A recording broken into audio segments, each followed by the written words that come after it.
There's never been a better time than right now to start a business. I don't think you should necessarily think about what you're going to do when you grow up. I think that's the wrong way to think about it. I think you should think about what problem you want to solve in the world.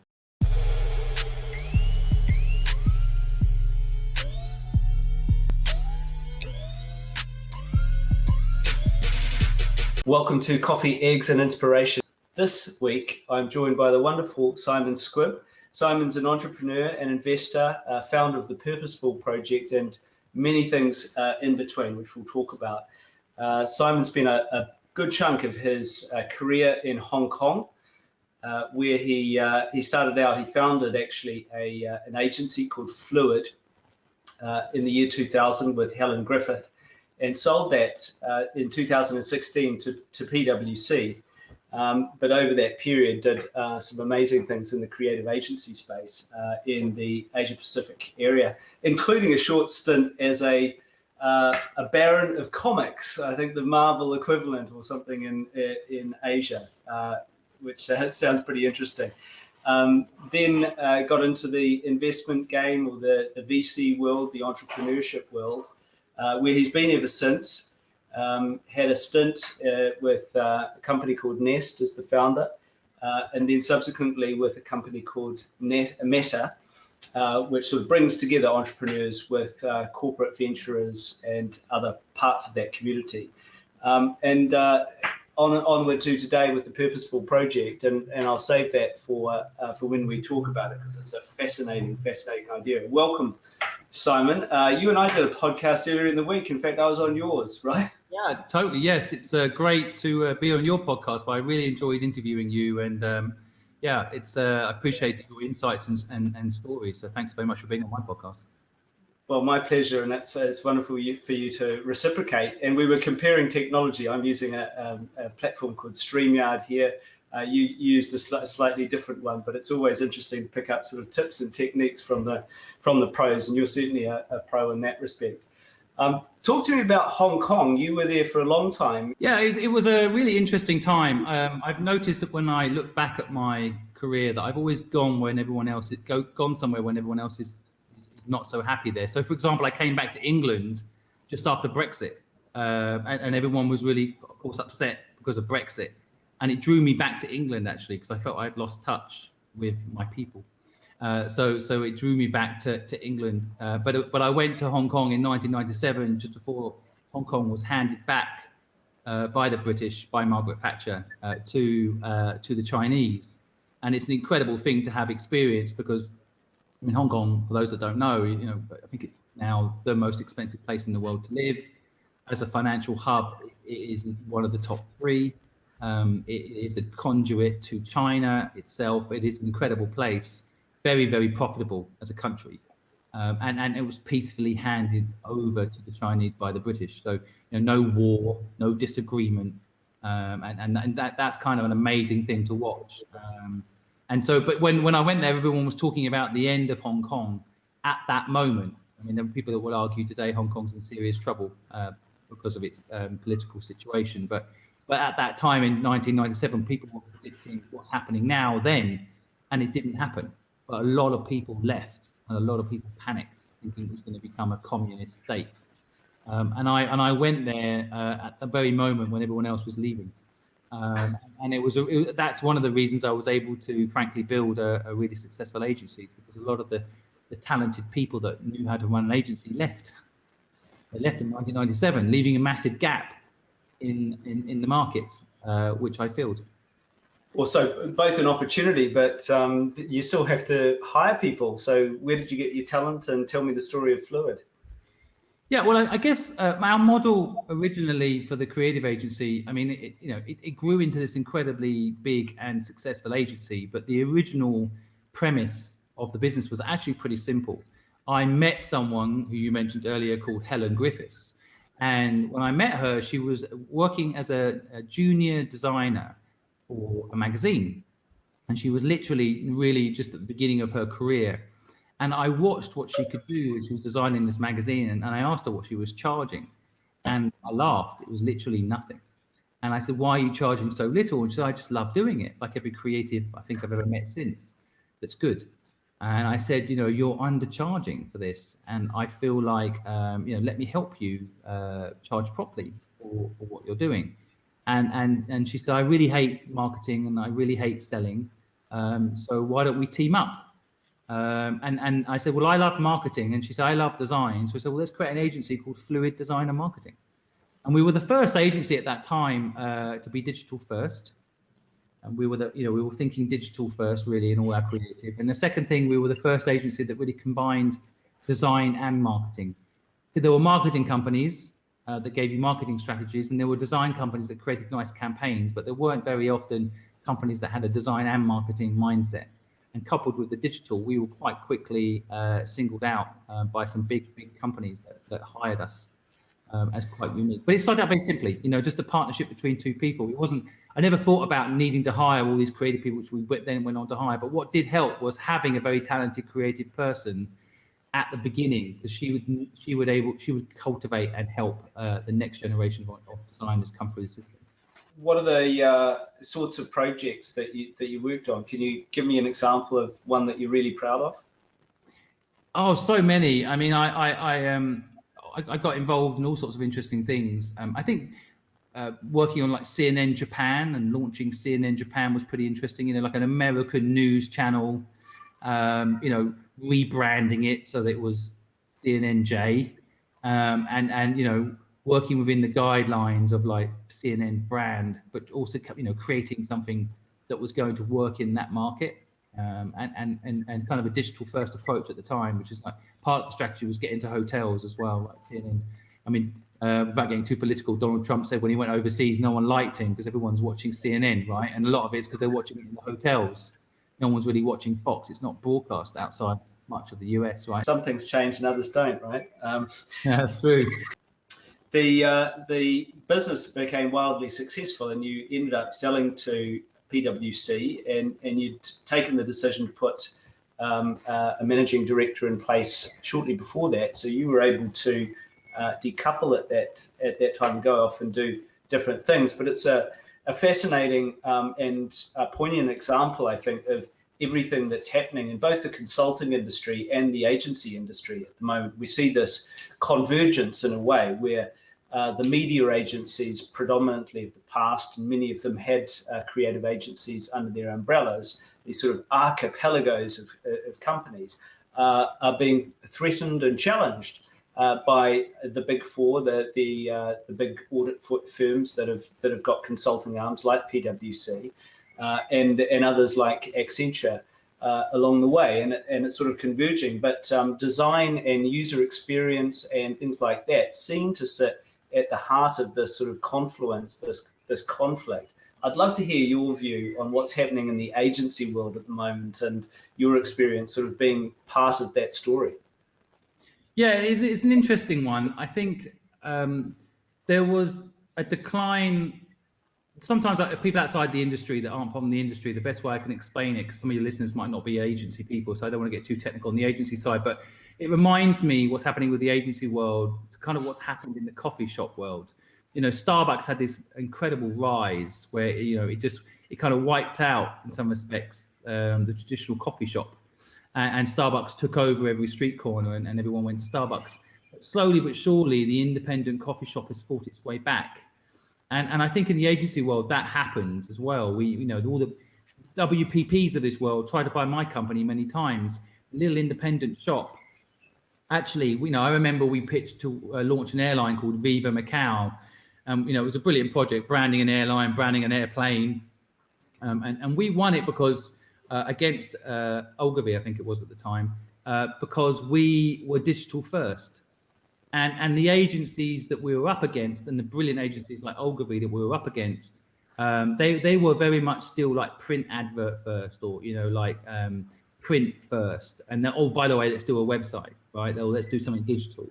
And I think they lost because the airlines, of course, the new airlines anyway, they all want to be selling direct to consumers, and that's how they're going to keep their costs down because they're selling through agents and so on. And I think that kind of symbolizes the agency world. The independent shop wins.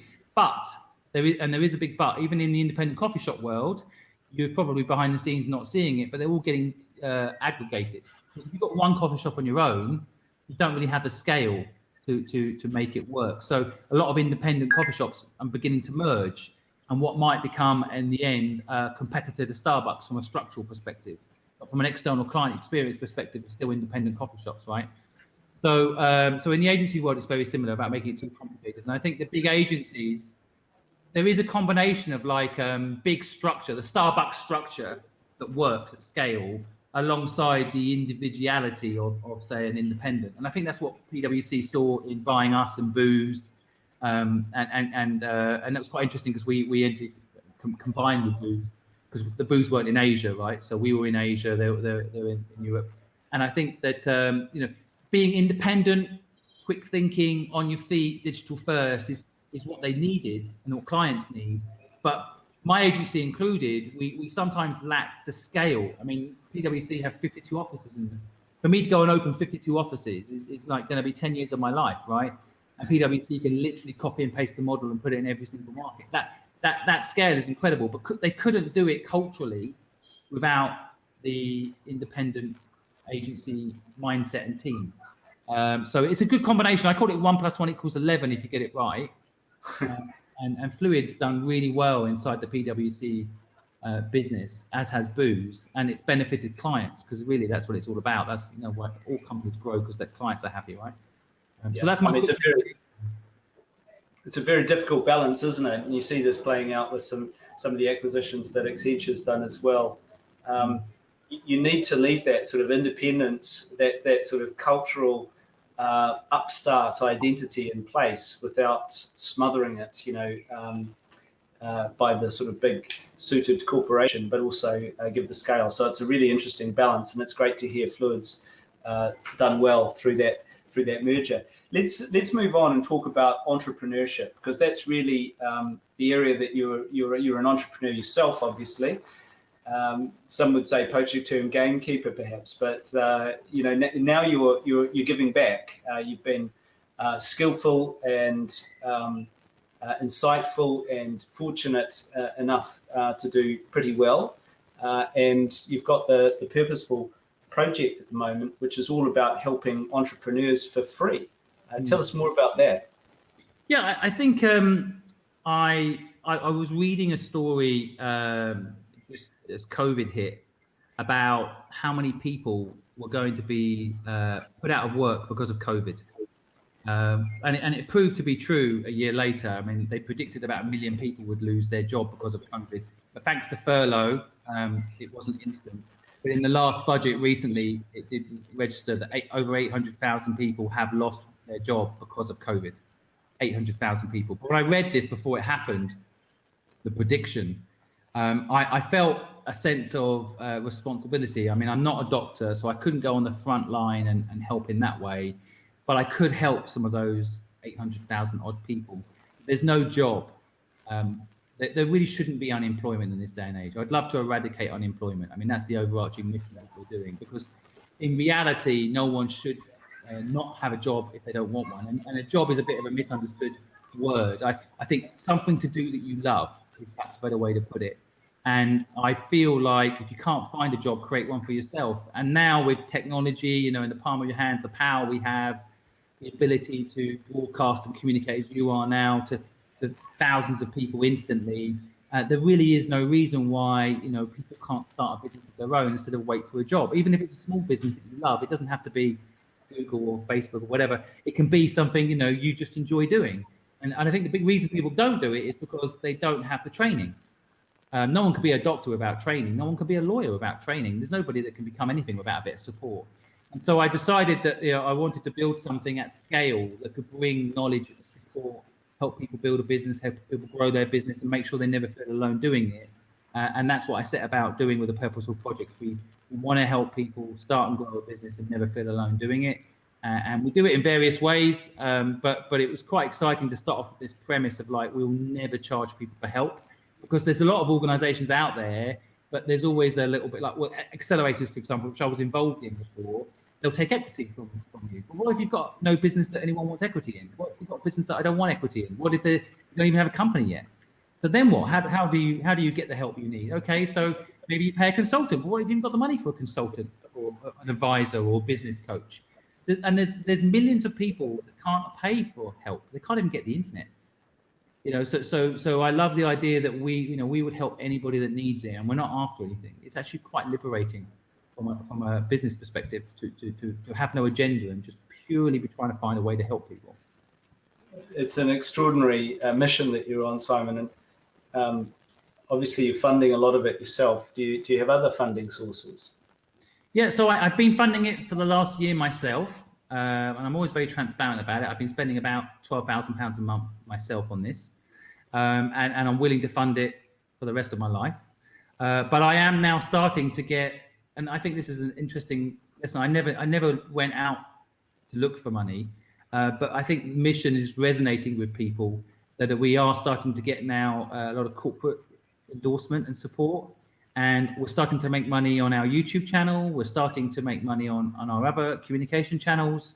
And my dream is eventually our social media presence will cover our cost to execute giving people help for free.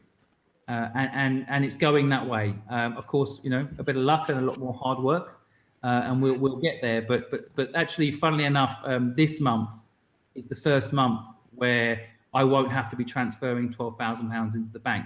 I'm only going to have to transfer 3, and that is actually a milestone for me. Like it'll be the first time when I'm actually not having to put all the money in personally to fund the operation of giving people help for free. So, well, hats off to you. I mean, that's true, truly purposeful, and as the name suggests, and obviously helping, thousands of entrepreneurs. It's interesting, isn't it, that in a moment of crisis, entrepreneurship tends to flourish, sometimes out of necessity, but sometimes out of a general sort of rationalization or shift in the market. We saw it in 2008 in the financial crisis, and I'm certainly seeing it now. I do a bit of angel investing myself, and just the number of businesses out there is wonderful, and they're fantastic ideas, many of them. But your point is really well made. Until you've got a robust business plan and perhaps even a sort of fledgling team, it's very difficult to get support. So there's a gap in the market there, which you're obviously filling. I was on a mentorship call this morning with somebody I'm mentoring, and she's mentoring me actually, and she's got a little business which has been bootstrapped along. And I said, look, you need some funding now. Have you got a business case? And she said, I don't know what that is. So we spent 40 minutes, pulled out a spreadsheet, and we built one. And it's that sort of help that smart people can then grip onto and take a long way. Have you got some stories of really heartwarming or interesting engagements that you've had in the Purposeful Project that you can share?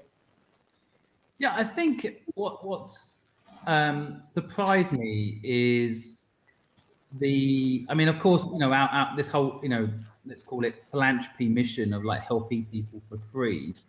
I think what shocked me at the beginning of the process was that people are skeptical. Almost like the world's got a bit cynical, like, oh, why are you really helping? Like, what's the angle? And if you're persistent and consistent, and you never start upselling, like we've never, halfway through a webinar said, oh, and by the way, if you really want to unlock the secrets to entrepreneurship, then join us on our £8,000 course next. We've consistently delivered value and never asked for anything in return. And what happened about 6 months in is the cynics dropped away. I mean, it's still there. People still always have cynics, but it dropped away. And what came through, which really kind of shows, I think, the good side of humanity, the law of attraction, is all these people that would literally ping us, putting up their hands and say, hey, can I help? What do you need? I love what you're doing. I can give you a couple of hours a week to mentor someone. I can support. I'll happily push this out on my social network for you, or like just with people. And I mean, not one or two, a couple of hundred so far, I think. The people are offering to help because you're doing it for free. They're willing to do it for free, and then free suddenly has value. Like free has value to those that can't afford help. I tell you, The people, when you help people for free and they can't afford it, trust me, it's so valuable. There's so many people that have got money who say, "Oh, free has no value. If you don't charge for it, people don't value it." I think those people have never had nothing. Yeah. Never had help from someone who wants nothing in return, because it is really valuable. And I felt it the same way. It's like karma, like we said about if you give. I've been overwhelmed actually by the amount of people that say, "You know what, Simon, let me give you something for free. Let us help you for free." And therefore help our platform succeed, which has been amazing. Well, I love your mission, and I'll join those volunteers and put my hand up here and do what I can. We've done a podcast together. Anything else you need, I'd be really happy to help to the extent it's helpful. How do people get in touch if they want to engage with the Purposeful Project? How do they get in touch? Yeah, just go to the website, purposefulproject.com. On there, you'll see we're actually running a couple of promotions at the moment where you can get capital, you can get mentorship, whatever you need, marketing support. So just go on the website, see what we're running right now, programs-wise. If you want one-on-one mentorship, there's a thing on there, you can get that. If you want to join one of our webinars, teaching you marketing, PR, branding, whatever you might need, sign up, join our mailing list. Let us know, what you need as well. You can just send us a direct message in there too. Of course, I'll put the links below as you do on these things, and I'm pointing down for those of you listening on a podcast. I'll leave the last word to you, Simon. If you're a person who's perhaps out of work, maybe coming out of school or lost their job in COVID and thinking about starting a business, what advice would you have for them? Yeah, I'd say a few things. There's never been a better time than right now to start a business. The amount of access to technology and knowledge, and it really is a wonderful time to start a business. And history always tells you the future. If you look back at history, and every single, as you said earlier, every single successful business has actually been started in difficult times. So that's one thing. The other thing I would say, I don't think I learned this until I was in my 30s, and I wish someone had told me a bit earlier, but I don't think you should necessarily think about what you're going to do when you grow up. I think that's the wrong way to think about it. I think you should think about what problem you want to solve in the world, and it could be a personal problem to you, whatever it is. And if you think about things in that context, then sometimes you can team up with other people that are actually solving that problem that you care about, and you can co-create, co-own. Mission alignment is powerful that way. Or you can go and build something that solves the problem that matters to you, that will motivate you. Of course, I call this purpose.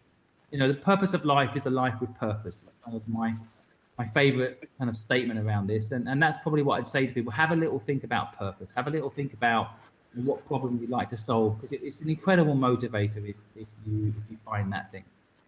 Well, that's wonderful advice. What problem do you want to solve, and engage in a purposeful pursuit? Simon Squibb, you're an inspiration. Thanks so much for joining me. Thanks for having me, Greg. Appreciate you.